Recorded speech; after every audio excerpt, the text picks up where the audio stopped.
Alright, so in this video we'll be discussing utilitarianism, which is an ethical theory that can be broadly summed up as the greatest good for the greatest number of people. However, there's some finer details that Bentham and his later utilitarian followers develop, but for our purposes this is a good gloss on what utilitarianism is. Of course, we'll look at some proper definitions as well. So utilitarianism was an ethical theory really created by Jeremy Bentham, a British philosopher who lived in the 18th and 19th centuries. And there's really three main components that we're going to look at here. The first is this concept of utility and utilitarianism. What are they? Second is how one of his students, John Stuart Mill, developed it further and elucidated the harm principle as a variation or a change on, say, classical utilitarianism. And then we'll look at some business applications of utilitarianism, because it does seem that a lot of what utilitarianism has to say about what is ethically good or ethically right or wrong has some purchase, some application in the business world. So first, utility. What is it? So utilitarianism as an ethical theory, it is giving a definition, effectively, of what right and wrong mean. Contrast with virtue ethics, where they had more of a focus on the agent and how the agent comes to achieve some ethical or humanistic ideal form, in a way. Utilitarianism is focused on actions. So actions are the atom of an ethical theory, in the same way that that atoms are the sort of smallest part of a chemical theory. And specifically, utilitarianism in maximizing utility, well, in order to understand what that means, we have an understanding of utility. Now, here I have cheekily put a utility pole, but that's not quite the utility that Bentham had in mind, and certainly not what he had in mind back in the 18th century.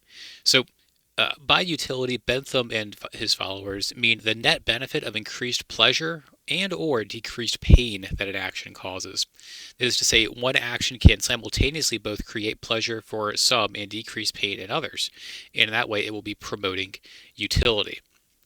So this is the fundamental sort of currency of utilitarianism, is utility. And in fact, in his utilitarian calculus, Bentham coined the concept of a util, a util, and that is the basic unit, as it were, of utility. And when comparing between two possible courses of action, one would perform utilitarian calculus, consider which of these is going to create the most pleasure and or decrease the most pain in the world, and these would be measured in utils. Now, there's going to be some problems with that whole suggestion. We'll get to those in a second. So what Bentham was trying to do here with utilitarianism was to ground ethical facts, that is, facts about what's right and wrong, in facts about the natural world. That is, do they cause pleasure? Do they cause pain? And we can contrast this with virtue ethics, for example, which relied heavily on intuition in adjudicating between different virtues. So both Aristotle and Confucius said, oh, well, you probably have an intuition about who these virtuous people are. There's probably people that you've looked up to in life and you thought, I want to be like them. Those, by your own intuition, are the virtuous people. Now, that doesn't say anything about what makes them virtuous. It's just some kind of intuition that you have in your mind. And therefore, virtue ethics can be understood as a kind of psychologistic theory, or a subjective theory, if you want to push the envelope in that direction. By contrast, by trying to emphasize that utility, all actions can be measured in a common currency of utility, and then all we have to do once we have these numbers laid out is consider which one is the bigger number, then it becomes much more scientific in a sense, or mathematical if nothing else. And so utility in principle is empirically verifiable. We should be able to consider multiple courses of action and then see, as a matter of fact, where the utility lies.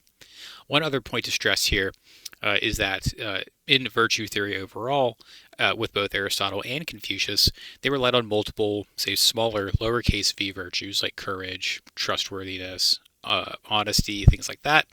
Whereas in utilitarianism, it doesn't have multiple values that it strives to uphold. Really, the fundamental value is utility and maximizing utility. Now, we can break that down further into increasing pleasure and decreasing pain, and maybe you want to say, okay, well, now there's two values.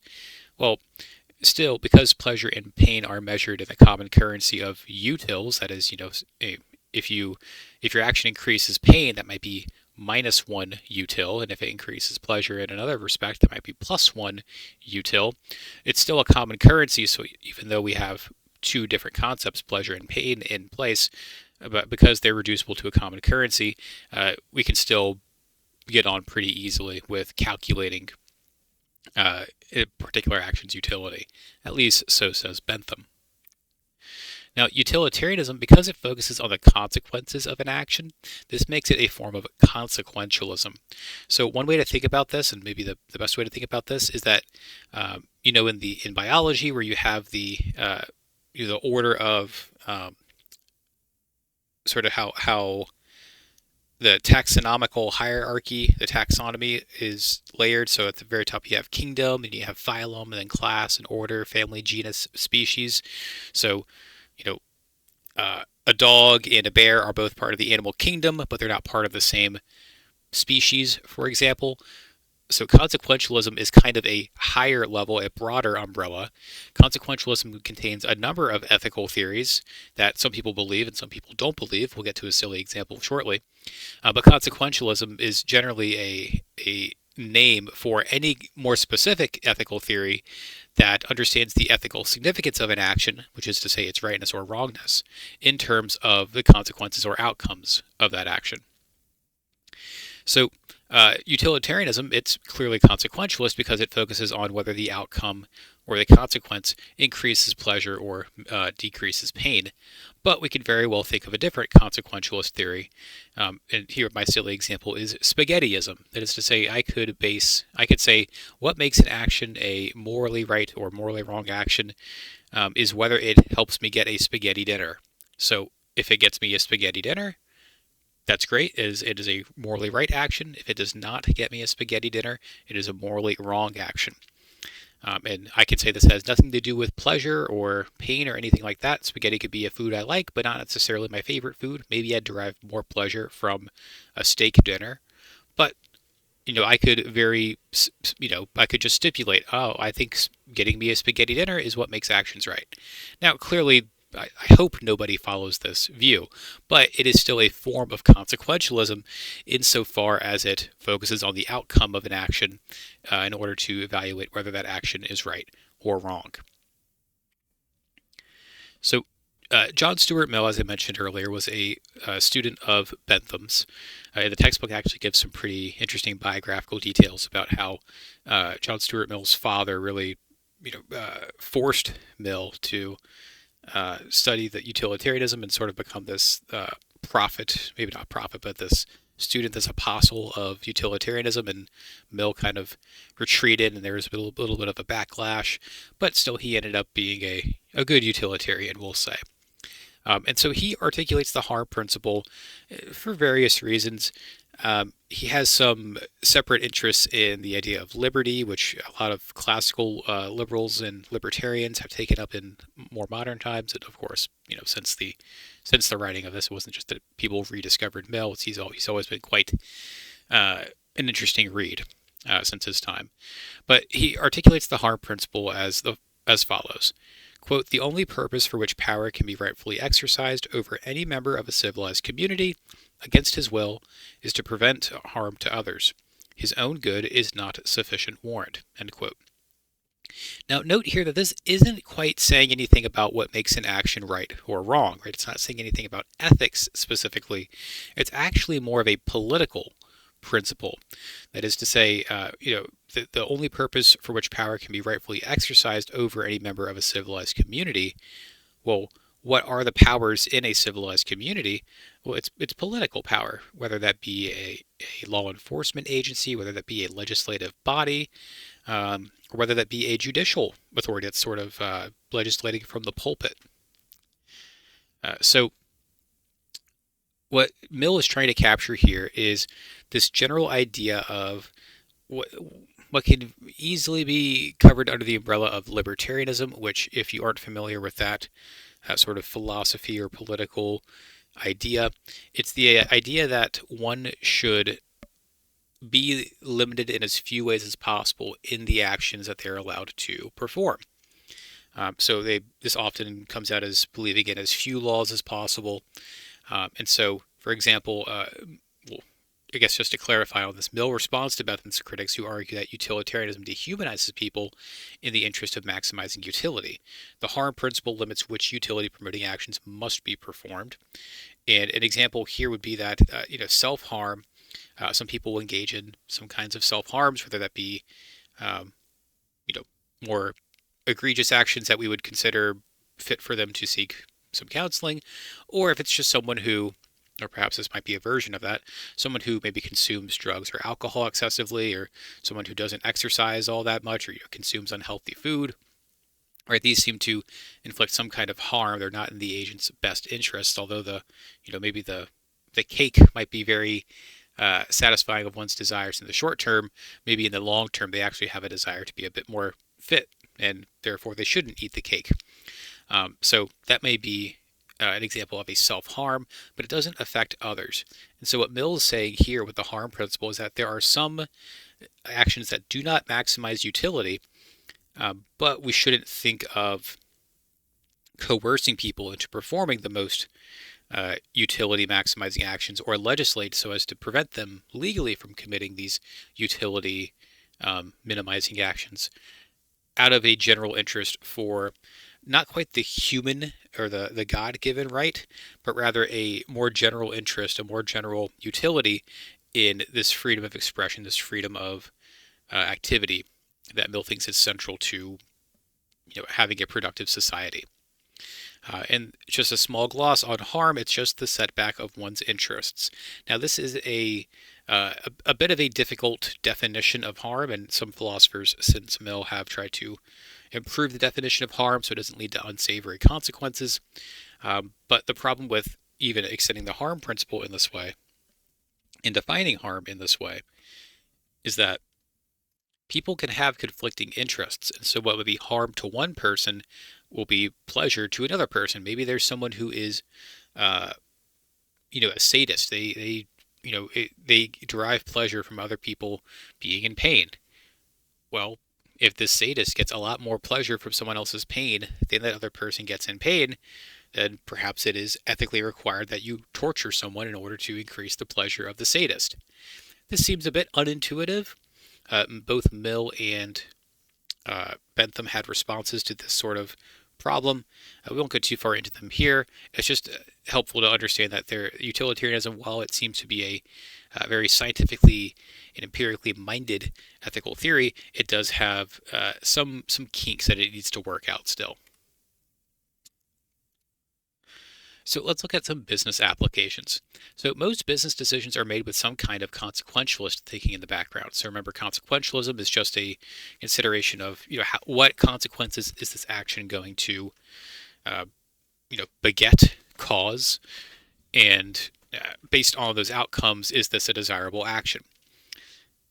So cost-benefit analysis is an example of that. Usually the common currency of cost-benefit analysis is in dollars or whatever currency, whatever economic, financial, monetary currency one's dealing with in the business world, rubles, euros, etc.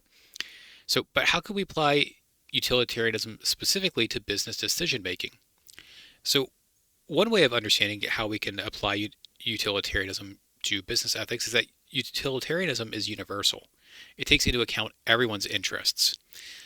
Whereas a business usually limits itself to stakeholder interests. So you remember from our activity in the first week of class that we tried to identify various stakeholders at play in a business decision. And one point that I tried to hit home, and I believe that a lot of you started to discover as the discussion went on, is that we can expand whom we consider to be a stakeholder quite far. There are maybe more direct stakeholders. The customers who purchase a product from a business are comparatively quite direct stakeholders. But there's also indirect stakeholders, people who do still stand to be affected, but maybe aren't involved in the business transaction as such. So, for example, if one sort of business is the sale of firearms, of guns, in the U.S. at least. And so if one person stands to benefit from maybe the feeling of security provided by owning a firearm, then that is, a net benefit, perhaps, or it's a benefit at first blush. But then if that gun ends up causing a unjust death, and when someone steals it and then uses it to kill someone else, then of course that loss of life will be a lot worse than the benefit accrued from the feeling of safety one initially got from buying the firearm. And so clearly there are some stakeholders that one may not have had in mind when they initially purchased the firearm.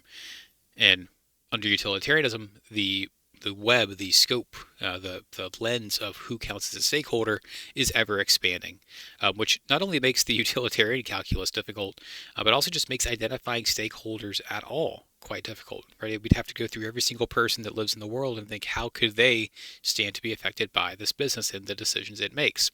And that seems a bit unwieldy. We can't consider, just because of the limits of human imagination, human ingenuity, or maybe if there are algorithms that can help us understand stakeholder values and things like that, it still seems very impractical or implausible that we could consider every possible stakeholder when making every business decision. Businesses would just slow down immensely. So maybe utilitarianism isn't a good fit for businesses. Something else to think about this, to push this idea, under the harm principle, a business should be limited in what decisions it can make when others stand to be harmed. And you'll recall that from John Stuart Mill, if we're accepting his definition of harm, it is the setback of one's interests. Well, the example I gave of the sadist is maybe a bit uncommon, but in businesses are frequently in competition and have competing interests, right? My business can only thrive if your business is not thriving, right? Or at least, I need to have some comparative advantage in my business as opposed to your business. So we might ask if utilitarianism is attainable under an economic system that promotes competition.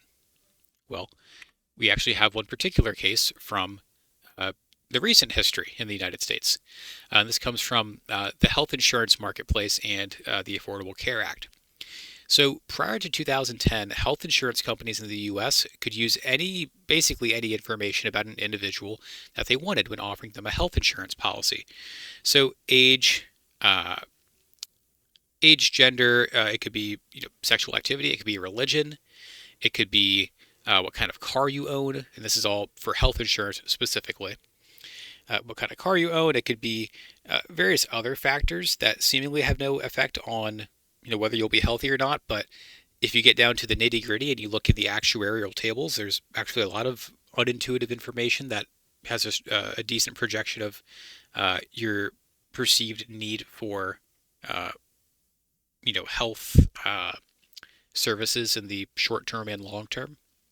So because various health insurance companies were able to take all these various different, hundreds of factors into consideration, they each developed their own sort of proprietary algorithms for understanding, when is someone who falls under this kind of profile, who has, these characteristics, when are they going to require care, and what can we charge them such that they're going to, we're going to charge them a competitive rate for healthcare.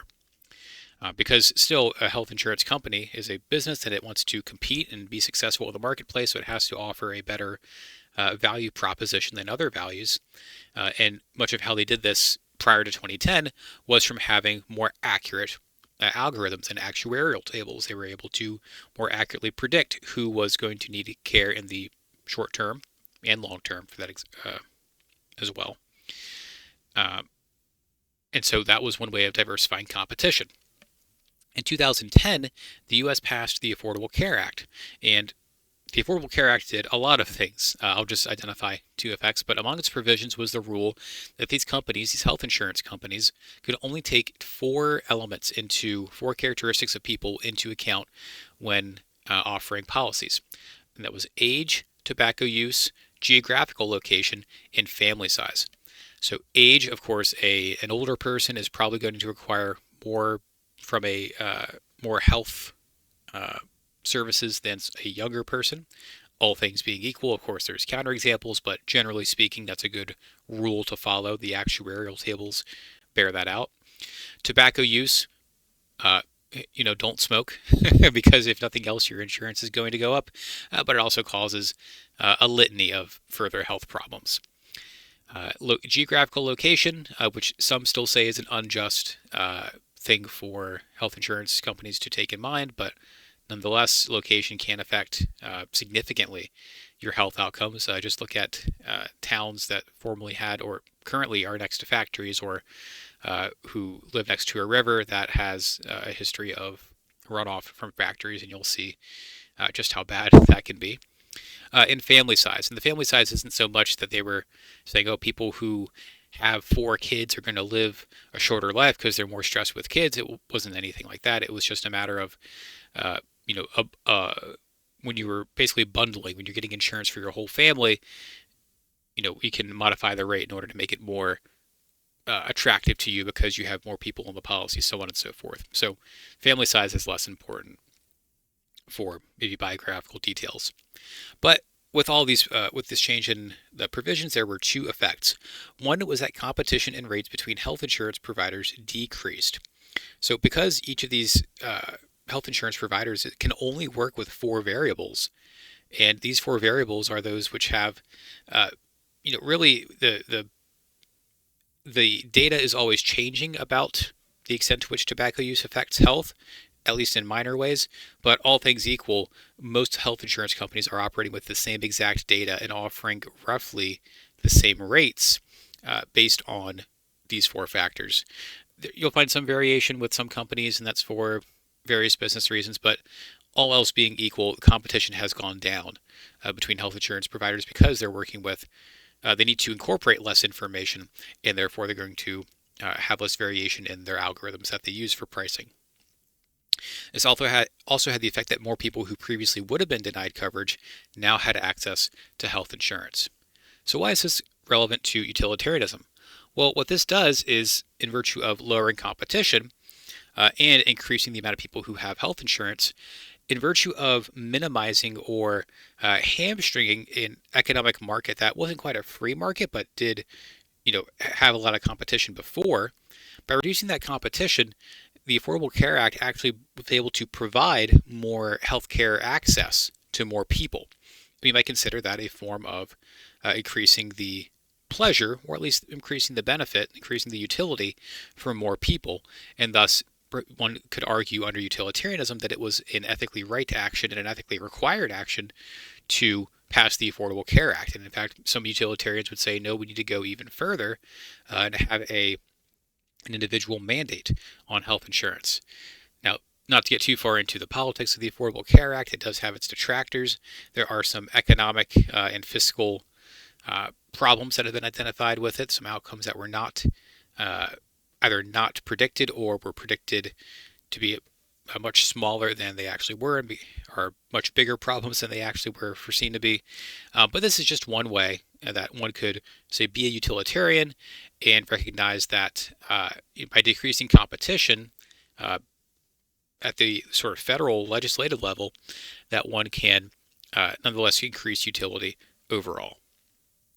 So that's that for utilitarianism.